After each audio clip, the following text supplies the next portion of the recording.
Hello friends, welcome to three roses kitchen. இன்றைக்கி நம்ம ரொம்ப யூஸ்ஃபுல்லான ஒரு டிப்ஸ் வீடியோ தான் பார்க்க போகிறோம். வெயில் காலம் வந்துச்சுனாவே இது மாதிரி தான் எங்கள் பாட்டி எப்போவுமே செஞ்சு வச்சுப்பாங்க.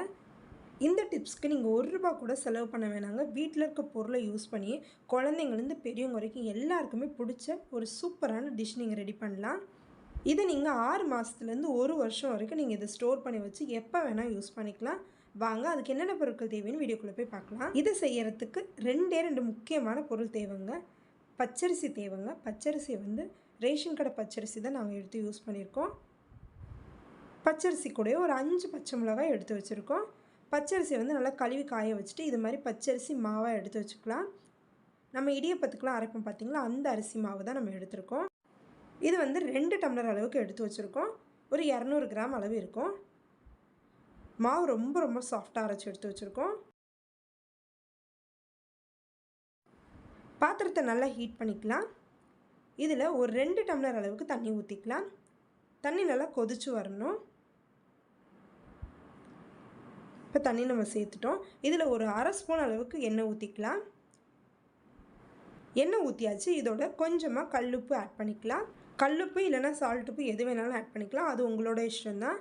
இப்போ ஒரு மிக்ஸி ஜார் எடுத்துக்கலாம். இதில் நம்ம எடுத்து வச்சுருக்க 5 பச்சை மிளகாய் ஆட் பண்ணிக்கலாம். அதோட சோம்பு ஒரு 1 ஸ்பூன் அளவுக்கு ஆட் பண்ணிக்கலாம். இப்போ இதில் கொஞ்சமாக தண்ணி ஊற்றி இதை மைய அரைச்சி எடுத்துக்கலாம், பேஸ்ட் மாதிரி. இப்போ பாருங்கள், இதை நல்லா அரைச்சி எடுத்தாச்சு. இதை இது மாதிரி ஒரு வடிகட்டி வச்சு ஃபில்டர் பண்ணிக்கலாம். இப்போ இதை ஃபில்டர் பண்ணிவிட்டோம். அந்த வாட்டர் உங்களுக்கு காட்டுறேன் பாருங்கள். நல்லா அந்த தண்ணியும் நல்லா கொதிச்சுட்ருக்கு.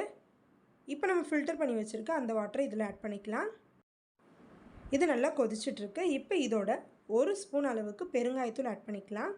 பெருங்காயத்தூள் நீங்கள் கம்பல்சரி ஆட் பண்ணணும். ஏன்னா பச்சரிசி மாவுன்றதுனால நம்ம ஆட் பண்ணுறோம். இதை நல்லா ஒரு வாட்டி கலந்து விட்டுறலாம்.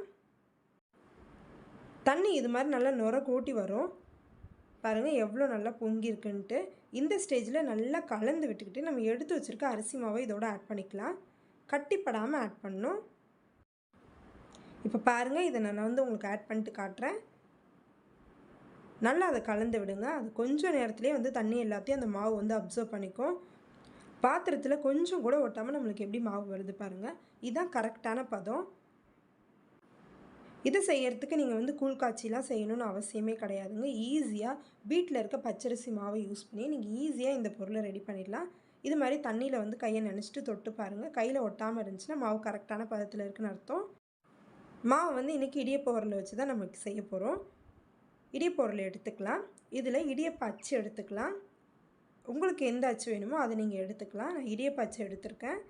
கொஞ்சம் ஓட்டை மெல்லிஸாக இருக்கிறதா எடுத்திருக்கேன். இதில் நல்லா எண்ணெய் அப்ளை பண்ணிக்கலாம். இதுலேயும் எண்ணெயை நல்லா அப்ளை பண்ணி வச்சுக்கலாம். கொஞ்சமாக எண்ணெய் அப்ளை பண்ணால் போதும்.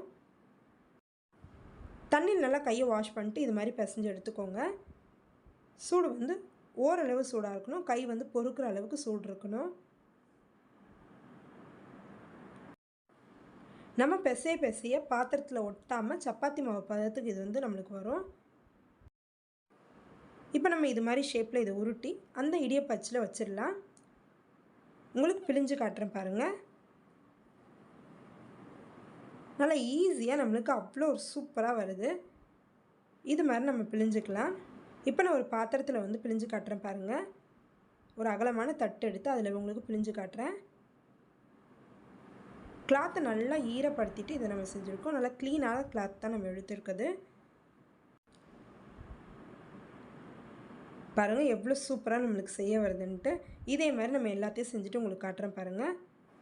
இதை செய்கிறதுக்கு நீங்கள் ரொம்ப கஷ்டப்படணுன்னு அவசியம் கிடையாது. இடியப்ப உரலில் போட்டு நீங்கள் அழுத்தும் போது ஈஸியாக நம்மளுக்கு பிழிய வந்துடுது.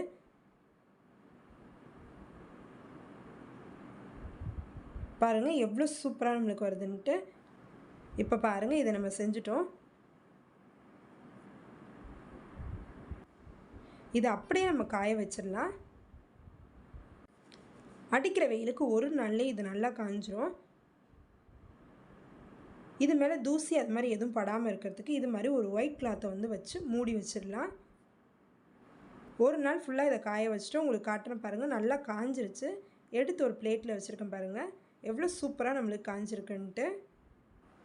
இதில் நம்ம பச்சை மிளகாலாம் அரைச்சி ஊற்றிருக்கனால நல்லா காரசாரமாக இருக்கும். ரொம்ப டேஸ்டியாக இருக்கும். எவ்வளோ கிறிஸ்பியாக இருக்குன்னு இப்போ உங்களுக்கு நான் பொரிச்சு காட்டுறேன் பாருங்கள். எண்ணெய் நல்லா காஞ்சிருச்சு. இப்போ இதை எடுத்து ஒன்று போட்டுடலாம். இதை செய்கிறதுக்கு கொஞ்சம் அதிகமாக எண்ணெய் ஊற்றிக்கோங்க. பாருங்கள் எவ்வளோ ஒரு சூப்பராக நம்மளுக்கு அழகாக வந்துட்டுருக்குன்ட்டு.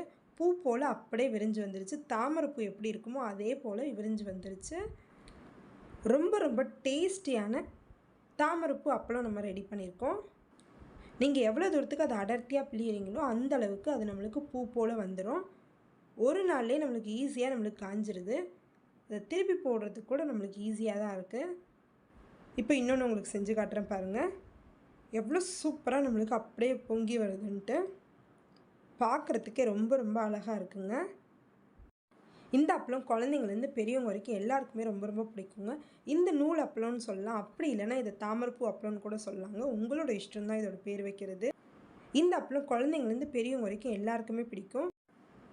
இதை நீங்கள் குழந்தைங்களுக்கு ஸ்நாக்ஸாகவும் செஞ்சு கொடுக்கலாம். அப்படி இல்லைன்னா குழந்தைங்களுக்கு சாதத்தோடையும் நீங்கள் கொடுக்கலாம். ரொம்ப ரொம்ப விரும்பி சாப்பிடுவாங்க. இப்போ பாருங்கள், இதை நான் வறுத்து எடுத்து வச்சுருக்கேன்.